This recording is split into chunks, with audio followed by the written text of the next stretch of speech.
오늘 주시는 하나님의 말씀 사무엘상 18장 5절 함께 읽도록 합니다.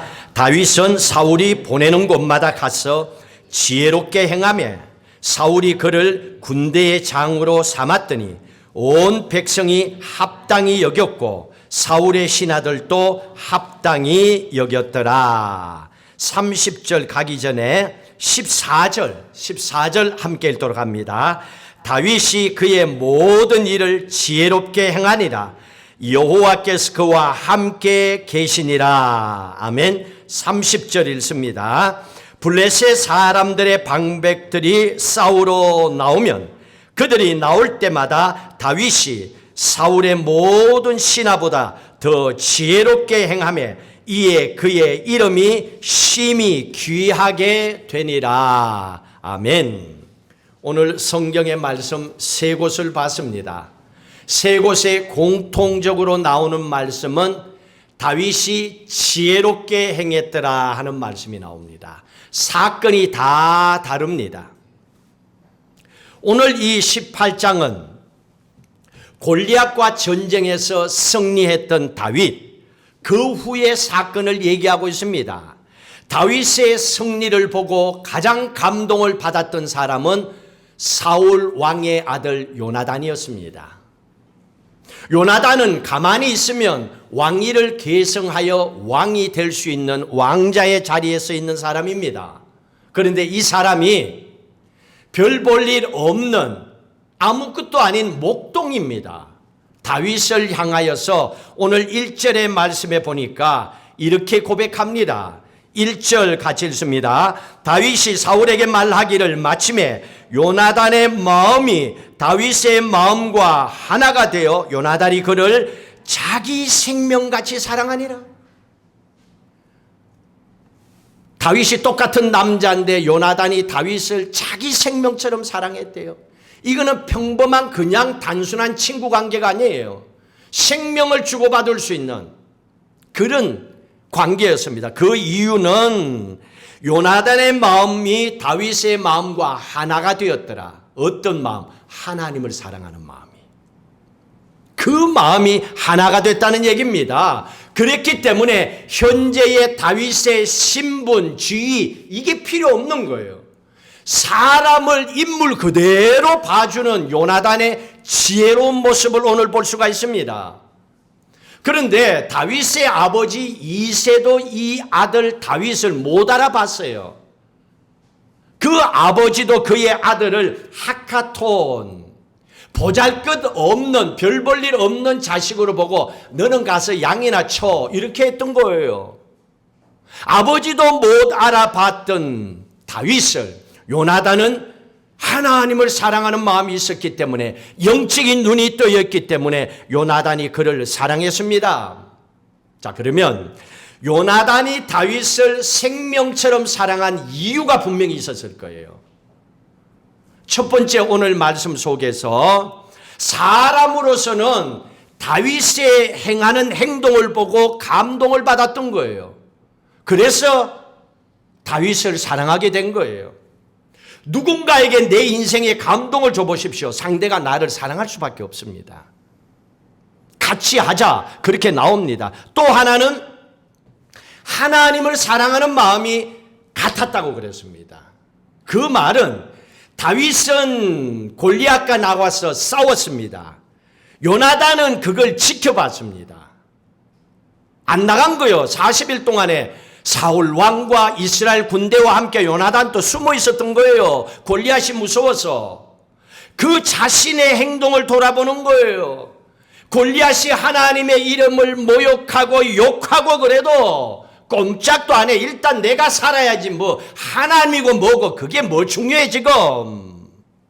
그런데 비슷한 또래 나이에 있었던 다윗은 그 상황을 보고 여호와 하나님의 이름을 외치고 나가서 골리앗을 죽여버리고 승리하는 겁니다. 그걸 본 거예요. 그냥 심플한 그런 뭐 감동만이 아니었습니다.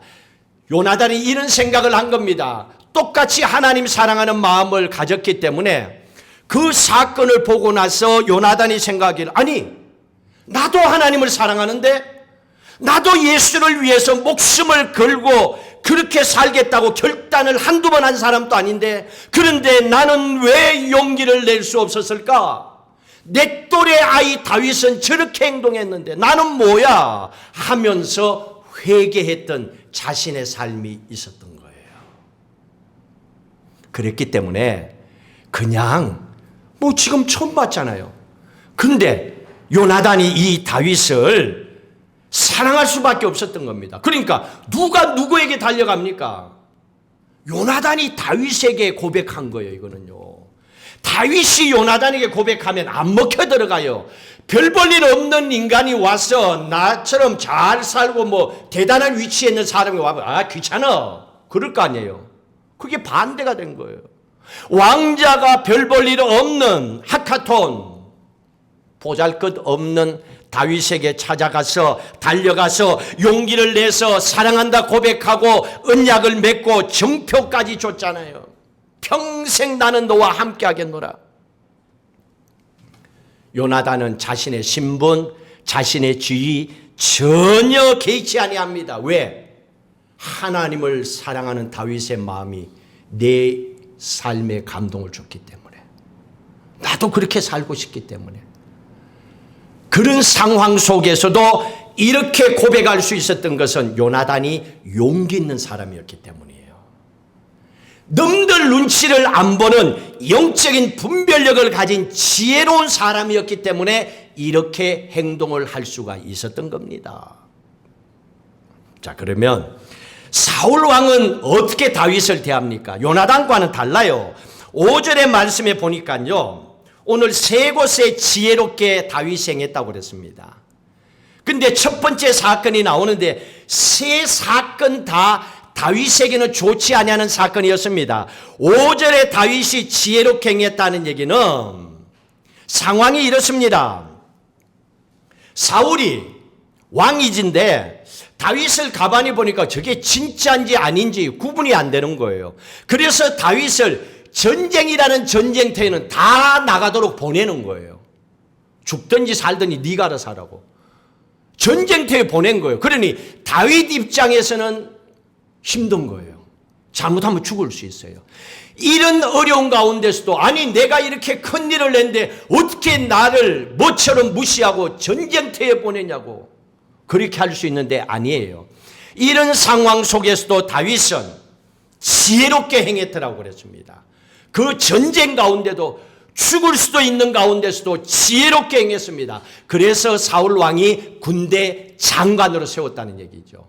첫 번째 이 상황이었습니다. 14절의 상황은 다윗이 사울 왕이 다윗이 백성들이 다 높여주니까 기분이 나쁜 거예요. 그래서 이거 같이 데리고 있다가는 안 되겠다. 군대 장관으로 세웠는데 마음에 안 드니까 잘라버리고 싶은 거예요. 근데 이거를 그냥 잘라버리고 보내버리면 백성들이 골리앗 죽인 사건 때문에 다윗을 존중한단 말이에요. 그러니까 사울 입장에서는 왕이 왕의 꼴이 아니거든요. 그래서 군대 장관을 잘라버리고 천부장으로 세웁니다. 그리고 멀리 떠나보내버립니다. 천부장으로 1000명의 군대를 거느리며 그냥 요거나 하고 살아 그러고 보내버리는 거예요. 기분 나쁠 수 있잖아요. 줄 때는 얹고 다시 잘라갖고 천부장으로 보내는 건 뭐야? 개무시하는 것도 아니고. 그런 상황을 당했지만은 그럼에도 불구하고 천부장으로 살면서도 지혜롭게 행하고 감정으로 폭파하거나 분노하지 아니하고 그랬던 거예요. 그때 지혜롭게 행한 거예요. 이거는 이 상황으로 봐서는 지혜롭게 안 돼요. 뚜껑 열려야지. 마지막 세 번째 상황은 또 다릅니다. 이거는요, 이제는요, 고의적으로 사울 왕이 딸 미갈, 첫 번째 딸을 주기로 했는데 약속을 안 지켰어. 다른 남자에게 줘버려서. 골리앗 죽이면 분명히 딸을 준다 그랬잖아요. 백성들이 다 알아. 근데 약속 안 지키고 다른 사람에게 줬어. 근데 둘째 딸 미갈이 다윗을 사랑했어. 예, 신하들이 줍시다. 결혼시킵시다. 그런데 조건 하나. 블레셋에 보내갖고 100명을 죽이고 표피를 벗겨가 오도록 하는 거예요. 100명을 죽이려 혼자 가서. 이거는 가서 죽으란 얘기요. 딱 들어보니까 이게 너무 멋지는 계획이야. 내 손으로 안 죽여도 블레셋 손에 다윗이 죽을 수 있어.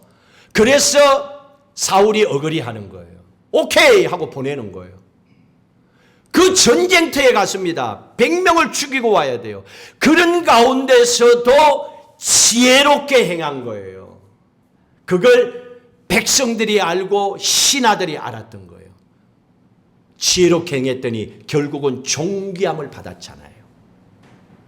이 세 가지 사건의 공통점은 다윗에게는 어려운 상황이었어요. 그런 상황 속에서 살 수 있는 길은 지혜롭게 행동하는 거예요. 누구에게나 이런 어려운 상황은 모양이 다르게 다 있습니다.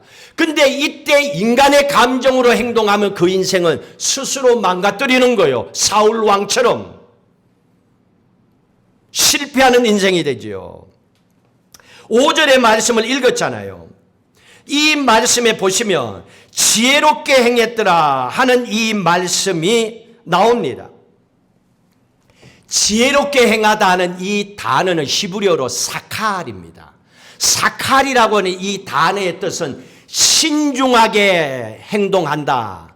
또 다른 뜻이 있어요. 형통해진다. 그 뜻이 있어요. 이 두 개가 같이 있습니다. 신중하게 행동한다, 형통한다 이 말이 있어요. 다시 말하면 신중하게 행동하면 너의 인생이 형통하게 잘 풀린다. 그 뜻이 샤칼이요. 지혜입니다. 영어로만 보면 안 돼요. 영어로만 보면 잘못하면 똑똑하다. 뭐 특별히 이 머리가 타고났다. 이 수준으로 볼 수 있어요. 아니에요. 여기에서 지혜로운 거는 뭐 많이 배웠다. 부모를 뭐 좋은 부모 만났다. 이게 아닙니다.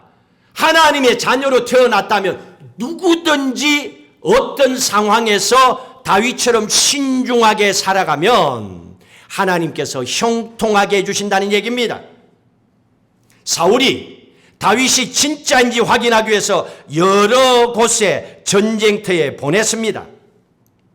그럼에도 불구하고 다윗은 그 가운데서 신중하게 행했습니다. 불만을 안 가집니다. 하나님의 뜻이 있을 거라고 찾았습니다. 결국 사울이 다윗을 군대 장관으로 자기가 세웁니다. 군대 장관으로 세웠다는 거예요. 그게 5절의 말씀에.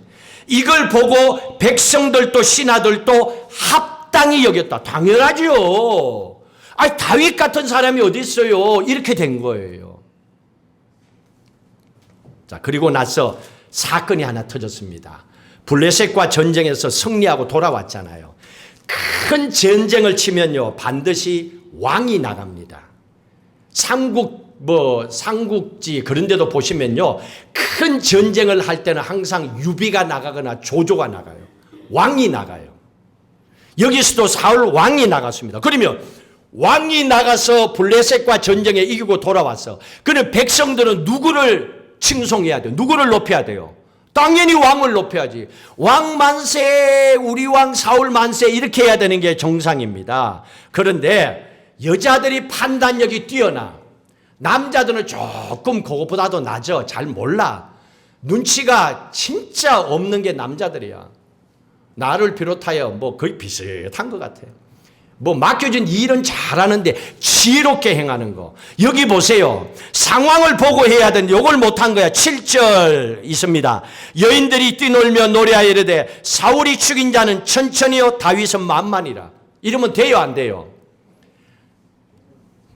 여러분 남편 앞에 옆집 남편이 잘생겼고 뭐고 성격 좀 뭐 계속 그것도 한두 번이지 계속 그 얘기하며 같이 사는 남편이 이해할 수 있을까요? 열릴까요? 뚜껑 열리지. 적당히 해야지. 이렇게 되는 거예요. 이 말에 이것까지 품을 수 있는 남자들 여러분 거의 없습니다. 없어요. 건드려버린 거예요. 감정을. 왕을 칭송해야 되는데 근데 분명한 건요. 여인들이 하는 이 찬양은요, 현재 이스라엘의 분위기입니다. 백성들의 소리입니다, 이건. 그러니까 이거는 파악해야 돼, 사울 왕이. 아, 그렇구나. 지금 다윗이 이렇게 하고 있구나. 그러면 지혜롭게 처신해야 되거든요. 이게 보통 백성들이 다 알고 있는 상황이야. 근데 상황이 뒤집어졌습니다. 사울이 이거를 어떻게 받아들인가? 이게 심각한 문제가 됐습니다. 9절에 읽습니다. 그날 후로 사울이 다윗을 어떻게 했더라? 주목하였더라 하는 겁니다. 주목하였더라. 주목하였더라. 이거 아주 안 좋습니다. 주목하였다고 하는 이 말은 결국은요, 8절의 말씀에도 보시면 사울이 그 말에 불쾌하여 심히 노하여 불쾌했다라고 합니다. 아주 예민해졌다는 얘기입니다. 이건 남자들도 뭐 그냥 무둔한 것 같지요? 아니에요. 남자들도 건들면 예민해져요. 그러니까 적당히 건드려야 돼. 지혜롭게 해야 돼요. 불쾌함이 쌓이니까 이게 예민해진 겁니다. 사울이 예민해지기 시작하니까 9절의 말씀에 그 다음에 어디입니까? 다윗을 주목하니라. 백성들의 소리를 듣고 지혜롭게 행동하지 않고 타켓을 다윗에게 돌려 너 때문에 이놈의 새끼 이래 된 거야. 주목한 거예요. 여기서 주목하다 하는 이 말은 히브리어로 아반입니다. 아반은 질투심 그런 뜻입니다. 질투심을 가지고 쳐다본 거예요. 질투심은요, 그냥 분노가 아니에요. 죽여버린다 이거예요. 끝장 보겠다는 거예요. 둘 중에 하나만 살아야 된다는 거예요. 이 질투심, 아반, 주목하여 성경에 한 번만 나오는 단어입니다. 아반, 여기서만 나와요. 질투심. 사울이 다윗을 향한 질투심이 특별했다는 얘기입니다. 그래서 다윗을 계속 죽이려고 하죠. 여기서 주는 메시지가 뭡니까? 사울은 하나님의 영이, 성령이 떠난 사람입니다. 성령이 떠난 사람은요, 어떻게 됩니까? 자기밖에 몰라. 자기 중심적인 생각이에요. 돈을 벌어도 자기, 뭘 해도 자기, 뭘 생각을 해도 판단을 해도 자기야. 자식, 아내, 뭐 주위에 없어요. 전부 자기야. 이게 하나님의 영이 떠나. 교회를 다니면서도 자기밖에 모르는 사람은 하나님의 영이 함께하는가 돌아봐야 돼요. 하나님의 영이 함께하는 사람은 지혜롭게 행동하거든요. 자기 중심적인 사울 삶 그렇게 하지 않거든요. 사울은요, 사울을 왕되게 해준 사람, 왕의 자리를 굳건하게 지켜준 사람이 다윗이잖아요. 다윗이 골리앗을 죽였지 사울이 죽인 게 아니잖아요. 그래서 지금 왕위를 지키고 있잖아요. 고맙게 생각해야지. 이런 사람을 충신이라고 해야지요. 근데 여기에 대해서는 관심이 없어요. 하나님의 영이 떠나고 나니까. 그래서 다윗이 오늘 들었던 찬양처럼 주의 영을 내게서 떠나지 말게 하옵소서 찬양했잖아요. 하나님의 영이 떠나고 나니까 사울이라는 인간 마음에, 인간 밑바닥에 있는 죄의 본성이 드러나는 거예요. 그게 죄의 본성이 나보다도 다윗이 잘 되는 건 절대로 못 봐. 지금 이런 문제가 터지기 시작했습니다. 그래서 다윗을 죽이고자 합니다. 사울의 마음을 보십시오. 다윗을 죽이려고 하는데 이 사울의 마음이 이상해요. 반응이 달라요. 12절 같이 읽습니다. 여호와께서 사울을 떠나 다윗과 함께 계심으로 사울이 그를 어떻게? 이상하잖아요. 왕이 왜 다윗을 두려워합니까? 신하들 풀어갖고 해결해 보면 되잖아요. 뭐 두려워할 게 뭐 있어요? 이게 영의 문제예요. 하나님의 영이 떠났기 때문에 다윗을 보니까 하나님의 영이 함께 하거든요. 근데 자기는 그게 안 돼요. 다윗을 두려워합니다. 두려워하면 내가 두려워하는 상대를 내 옆에 두고 싶어요? 보내버리고 싶어요? 당연히 보내야지. 끼고 있을 수가 없어. 왜? 두려우니까. 이 사람이 있으면 내 인생이 꼬일 것 같으니까. 그래서 이거를 떠나보내려고 하는 겁니다. 다윗을 떠나보냅니다. 13절 읽습니다. 그러므로 사울이 그를 자기 곁에서 떠나게 하고 그를 천부장으로 삼음에 그가 백성 앞에 주의를 하며 다윗이 그의 모든 일을 지혜롭게 하니라. 여호와께서 그와 함께 계시니라. 보내는 겁니다. 백성들 눈치 보여갖고 천부장으로 세워서 보냅니다. 그런데 다윗은 지혜롭게 사칼 천부장의 자리에 있어도 오케이, 뭐 꼭 군대 장관 국방부 장관 해야 될 이유가 뭐 있냐는 거예요. 그냥 저기에 포병부대 대대장으로 가도 오케이 가는 거예요. 그냥 거기에 가서 사칼 천부장으로서 신중하게 행동하는 거예요. 그러니 사칼의 또 다른 뜻 형통케 하잖아요. 하나님께서 그를 형통케 해주는 거예요. 그러니까 15절 어떻게 됩니까? 또 두려워하는 사람이 이 사람이야. 15절 읽습니다. 사울은 다윗이 크게 지혜롭게 행함을 보고 그를 두려워하였대. 또 두려워하잖아요. 왕권을 가지고 있고 자기 마음대로 할 수 있는데도 마음대로 너 천부장해라 뭐 이래라 막 다윗을 자기 마음대로 해도 결국 두려워하는 사람은 사울이야. 하나님의 영이 함께 해야 된다는 거죠.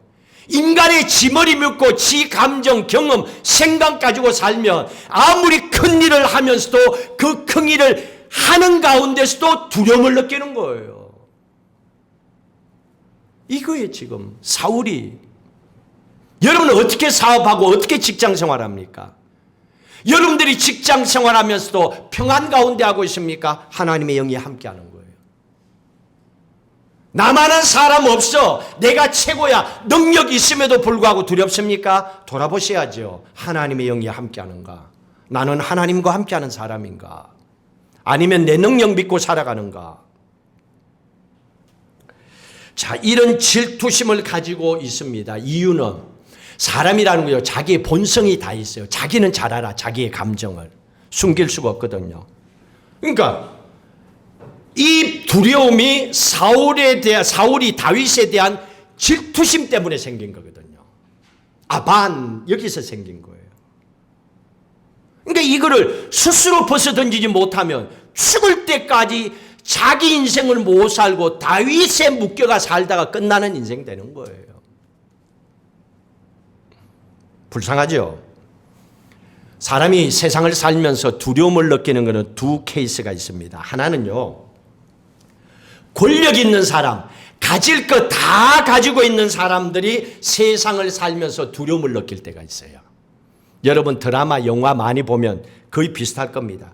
이 권력을 가진 사람들이 두려움을 느끼면요, 어떻게 행동하는가? 두려움의 대상을 죽이려고 합니다. 포악하게 행동해요. 사람들 앞에는 깔끔한 것 같은데 뒤로는 사람을 죽이고 포악한 행동을 하는 거예요. 이게 어떤 사람입니까? 출애굽기 1장에 보면 바로 왕이에요. 바로 왕이 그랬습니다. 바로 왕이 1장 10절 한번 볼까요? 출애굽기 1장 10절. 출애굽기 1장 10절 같이 읽습니다. 자, 우리가 그들에 대하여 지혜롭게 하자. 두렵건대 그들이 더 많게 되면 전쟁이 일어날 때에 우리 대적과 합하여 우리와 싸우고 이 땅에서 나갈까 하노라. 앞으로 일어난 일도 아니야. 앞으로를 생각하면서 하는 얘기가 두렵건대 이스라엘 백성들, 노예 생활하는 그 백성들을 두려워하는 거예요. 그래서 어떻게 합니까? 노역을 시키잖아요. 집도 안 주고 벽돌을 만들려고 그러고 일하다가 다 죽으라는 얘기예요. 노역을 해서 사람을 죽이려고 하는 겁니다. 안 돼요. 그 다음에 어떻게 합니까? 산파들을, 아기를 넣는 걸 받는 사람들을 통해서 남자가 나면 다 죽여라고 그랬어요. 그건 산파들이 안 들었어. 실패. 마지막에 남자 아이들이 나면 전부 다 나일강에 다 버려. 전국에 다 그냥 명령을 내린 거예요. 다 하라고. 이렇게 사람이 포악해지는 거예요.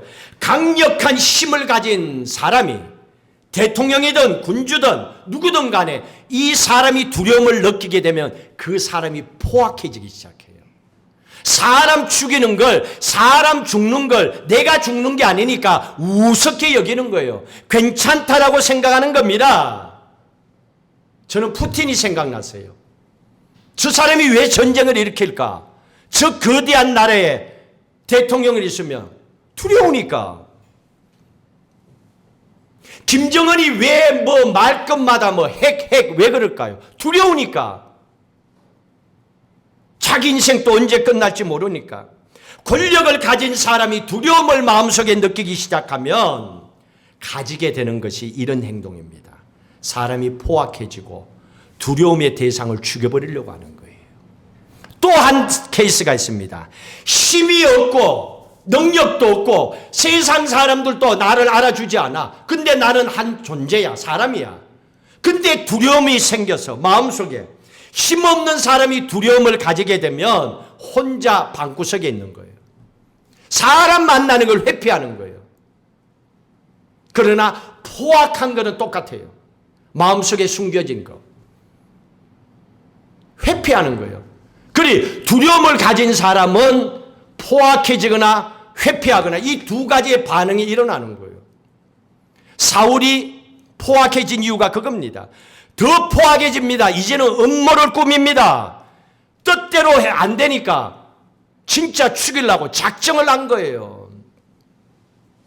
20절 보십시다. 오늘 본문의 말씀 사무엘상 18장 20절 같이 읽습니다. 사울의 딸 미갈이 다윗을 사랑하며 어떤 사람이 사울에게 알린지라. 사울이 그 일을 좋게 여겨 스스로 이르되 내가 딸을 그에게 주어서 그에게 올무가 되게 하고 블레셋 사람들의 손으로 그를 치게 하라. 블레셋 사람을 통하여 치게 하라. 그리고 25절 같이 읽습니다. 사울이 이르되 너희는 다윗에게 이같이 말하기를 왕이 아무것도 원하지 아니하고 다만 왕의 원수의 보복으로 블레셋 사람들의 표피 100개를 원하신다라. 이유가 뭡니까? 그 뒤에 이는 사울의 생각에 다윗을 블레셋 사람들의 손에 죽게 하리라 합니다. 요 계획이 있었던 거예요. 그냥 블레셋 100명 죽여라가 아니에요. 거기서 너 죽어. 음모를 꾸민 겁니다. 철저하게 왕이 선을 넘어서 버린 거예요.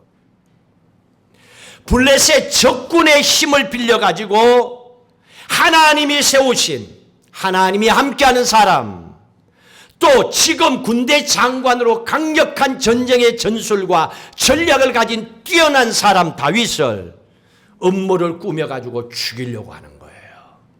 눈에 뵈는 게 없는 겁니다. 하나님의 영이 떠나고 나면, 자기 중심적인 사람이 되고 나면 나라 생각 안 합니다. 나라야 백성들이야 굶어 죽든지 말든지, 나라야 망하든지 빚더미로 앉든지 관심 없어요. 왜? 하나님의 영이 떠났기 때문에. 우리 대한민국 헌법에도 나라를 위험에 빠뜨리면 어떤 죄인 줄 알아요? 내란 음모죄예요. 대통령도 내란 음모죄에 넣어버려야 돼요. 왕도 넣어버려야 돼요. 이런 거. 지금 사울이 그러고 있는 거예요. 100명을 죽이라고 합니다. 근데 질문할게요. 다윗이 가장 잘하는 게 뭐예요? 다윗이 가장 잘하는 거 블레셋 사람들 죽이는 거죠. 골리앗도 죽였는데 뭐 골리앗보다 더 거대한 사람 없는 걸. 블레셋 사람 죽이는 거는 뭐. 그래서 100명 죽이라 그랬거든요. 근데 다윗이 가서 몇 명 죽이고 온 줄 알아요? 27절 있습니다. 다윗이 일어나서 그의 부하들과 함께 가서 블레셋 사람 200명을 죽였대요. 100명을 더 올렸어. 200명을 죽였습니다. 하나님의 영이 함께하는 사람은 그 어떤 위험한 상황 속에서도 반드시 하나님이 건지시고 지켜주심을 믿으시길 주의 이름으로 축복합니다. 중요한 것은 하나님의 성령 함께 하시는 삶을 사셔야 돼요. 하나님의 영이 함께하는 사람. 하나님은 그걸 기뻐하는 겁니다. 근데 하나님이 함께하는 거 사울도 알아요. 28절 그러고 있잖아요. 28절 여호와께서 다윗과 함께 계심을 사울이 보고 알았잖아요. 알면 뭐합니까? 아반 질투심이 더 가능한 거. 하나님 사랑한다는 신앙 고백보다도 내 성질대로, 내 분노대로, 내 질투심이 하나님의 마음보다도 더 큰 걸. 그러니 이게 못 올라오는 걸 뭐합니까? 아무리 하나님 사랑하고 나는 주를 위해서 죽겠노라고 하지만은 다윗처럼 어려운 문제가 생기기만 하면 사울처럼 행동해버리면 안 되잖아요. 하나님을 알아요. 그런데도 행동으로는 못하잖아요. 삶이 안 되잖아요. 오늘 우리 크리스찬들 예배 잘 드립니다. 그러나 우리의 삶은 너무 부족하잖아요. 돌아보셔야죠. 너희는 세상의 빛과 소금이 되라고 말씀하셨어요. 예수님이 그렇게 말씀하셨어요. 그렇게 사셨고, 그러니까 우리가 부담스러운 마음으로 받아들여야지요. 애써야지요. 자, 이런 상황 속에서도 다윗은요, 죽는 줄 알면서도 달려갑니다. 자, 그러니 문제는 또 이 사건만 터지면 마음이 두려워지는 사람은 사울이야. 또 두려워져, 이 사건. 29절 읽습니다. 사울이 다윗을 더욱 두려워하여 평생의 다윗의 대적이 되니라. 여기에서 이제 못 박은 거야. 이제 평생 대적이야. 더욱 두려워하는 거야. 이거는 갈 때까지 가버린 거예요. 이제는 더 이상 그 마음을 치유받을 길이 없어. 참, 이런 사람이 있다니까요. 예수 믿으면서도 이런 사람이 있다니까요. 교회를 다니면서도 이런 사람이 있다니까요. 사울을 하나님이 기름 부어 세웠다니까요. 첫 번째 이스라엘 왕이니까요. 그런데도 이런 짓 하는데, 이런 사람이 되는데 더욱 두려워하는데,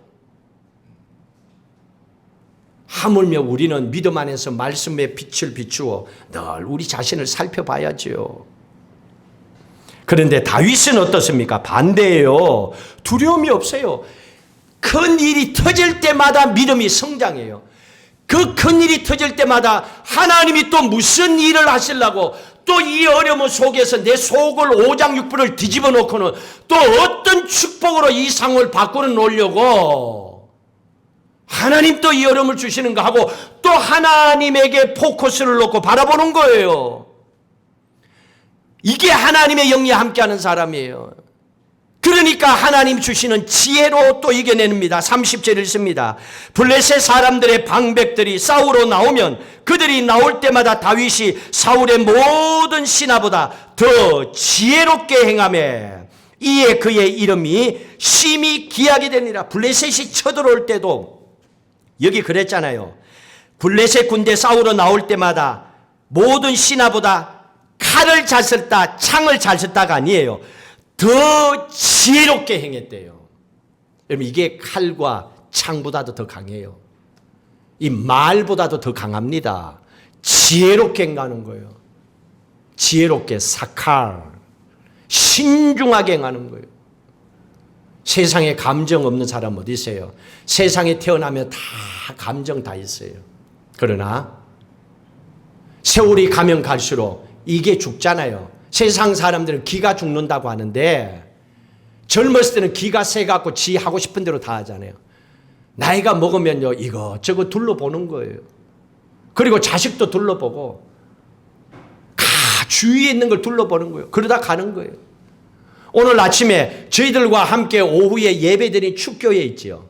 축교에 그 제임스 목사 아버지가 헨셀 목사예요. 저하고 22년 동안에 같이 축 선교를 했어요. 근데 아침에 와서 하는 얘기가 그 아들 제임스 목사가 와서 우리 아버지 헨셀 패스오버 돌아가셨대. 어제 돌아가셨대. 내일 가야 된대. 그러면서 온 거예요. 나한테. 그랬냐고. 미안하다고.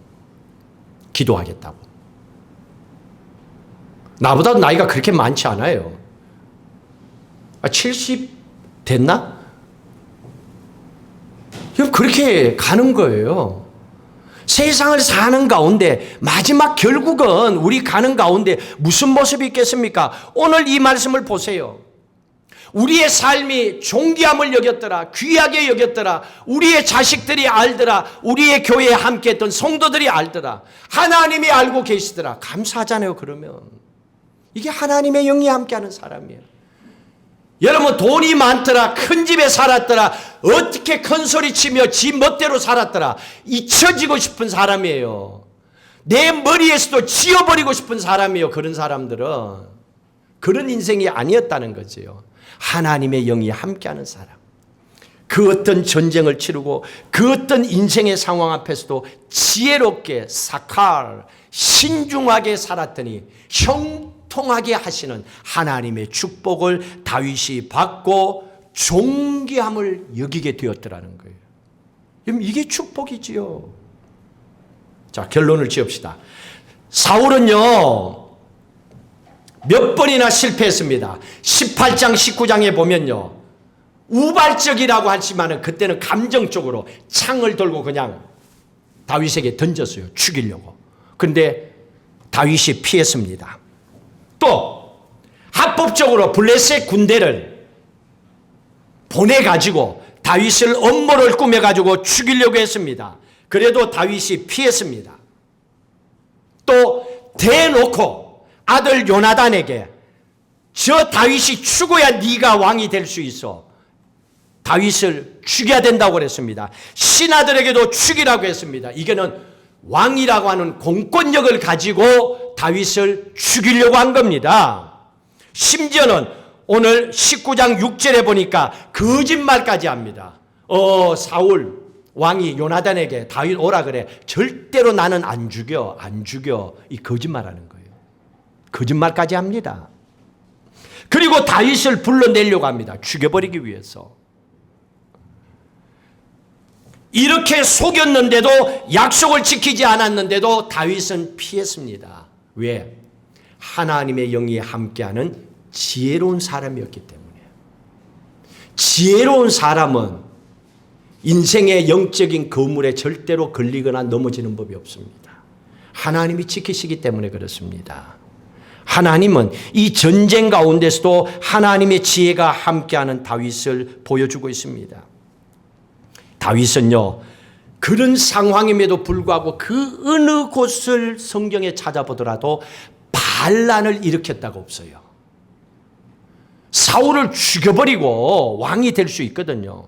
근데 그렇게 안 나옵니다. 하나님의 영이 함께하는 사람은 어떤 사람입니까? 따라합시다. 하나님의 영이 함께하는 사람은 순리대로 사는 사람이다. 여러분 순리대로 사세요. 역행하지 마세요. 바꾸려고 하지 마세요. 확 죽여버리고 내가 왕이 되면 세상이 뒤집어진다. 자기 죽어. 확 엎어버리고 그냥 막 다 그냥 끝내지. 제일 어리석은 거예요.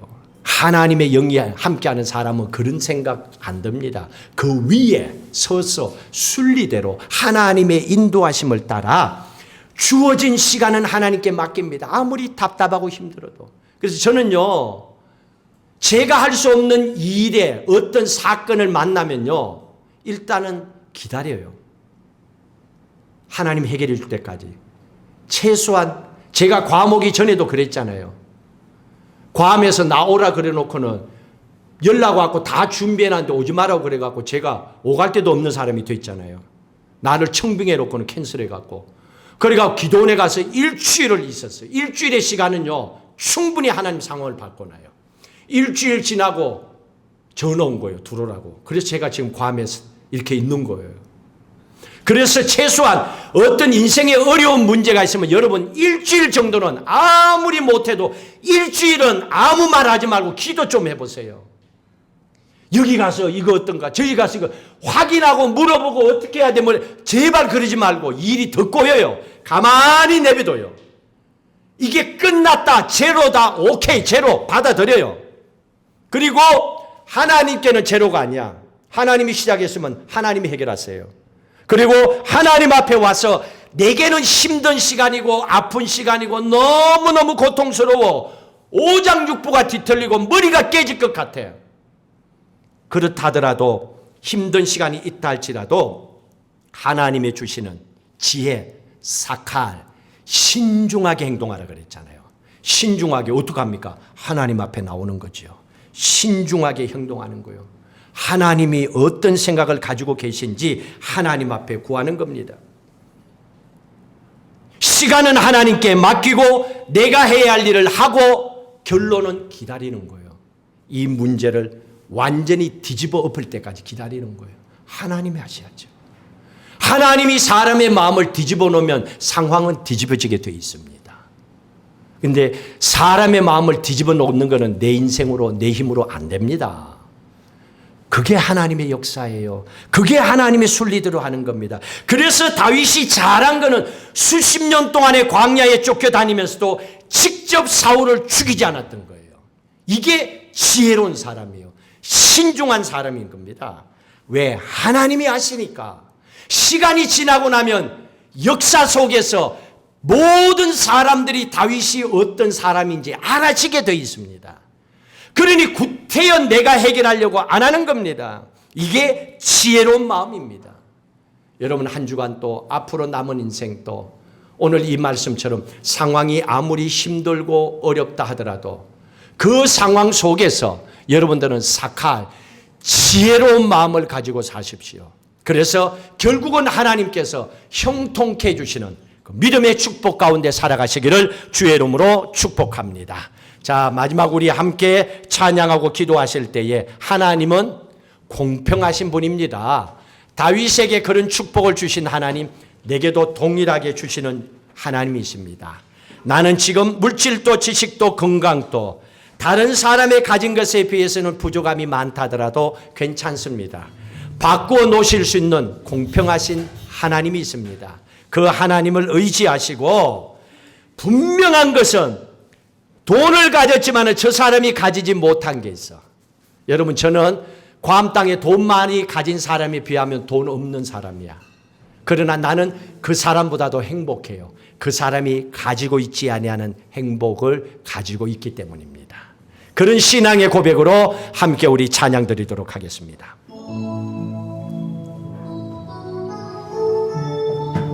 우리 함께 일어나서 신앙의 고백하며 찬양하고 결단하고 기도하시겠습니다.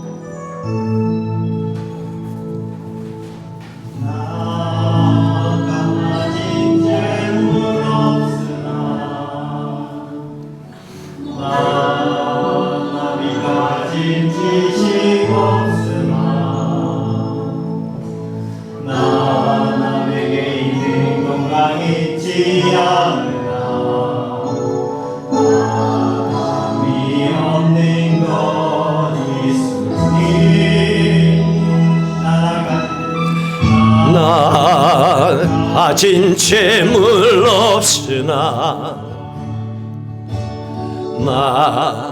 남이 가진 지식 없으나 남에게 있는 건강 있지 않으나 남이 없는 거 있으니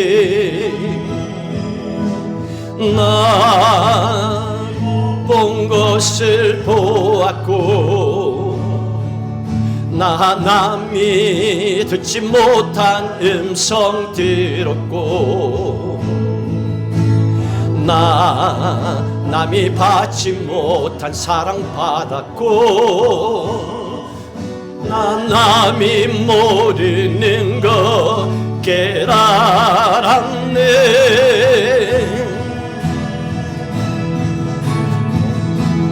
평하신 하나님이 남이 가진 건 없지만 평하신 하나님이 남이 없는 거 공평하신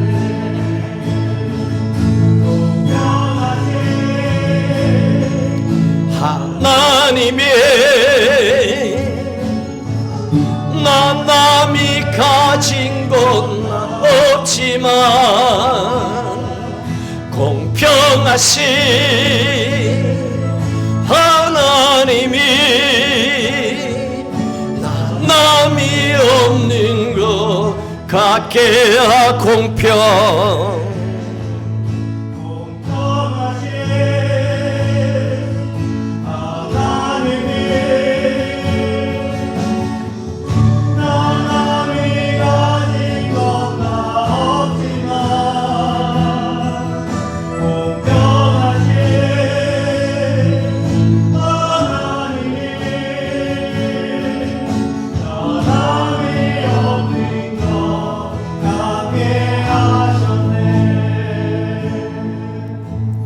우리 함께 결단하고 기도하십시다. 여러분 지금까지 살아오신 것 애쓰고 수고하셨습니다. 하나님은 다 알고 계십니다. 얼마나 힘들고 어려운 시간을 살아왔는지, 그럼에도 몸부림치고 믿음의 손 꽉 붙잡고 지내왔는지 하나님 알고 계십니다. 오늘의 내 형편이 어렵고 뜻대로 풀리지 아니하는 일이 있다 하더라도, 힘들고 아픈 일이 있다 하더라도 하나님은 알고 계십니다. 살아계신 하나님, 세상을 만드시고 나를 하나님의 형상으로 만들어 세상에 보내신 내 아버지 하나님, 오늘 또 우리의 기도를 듣길 원합니다. 여러분의 삶에 하나님 나에게도 지혜를 주셔서 다윗처럼 신중함으로 하나님 형통케 되는 삶을 살게 하시고 하나님의 기쁨, 하나님의 영광 되게 하여 주시옵소서. 그런 교회와 성도 되게 하옵소서. 우리 합심해서 결단하고 기도하시겠습니다. 할렐루야. 하나님 아버지여 감사합니다. 오늘 주신 이 귀한 말씀을 의지하고 기도합니다. 하나님 아버지여, 우리도 우리의 삶 순간순간 어렵고 힘들 때가 많습니다. 내 뜻대로 풀리지 아니하고 세상 사람들에게 배신당하고 뒤통수 치고 또한 하나님 아파하고 또한 아버지의 육체적인 고통을 당할 때도 있고 경제적인 손실을 입을 때도 있고 하나님 자식과 가정의 아픔과 고통도 있습니다. 원하는 아버지 하려며 일들이 풀리지 아니할 때도 있고 돈 때문에 염려하고 걱정할 때도 있고 사업하는 것이 복잡할 때도 있습니다.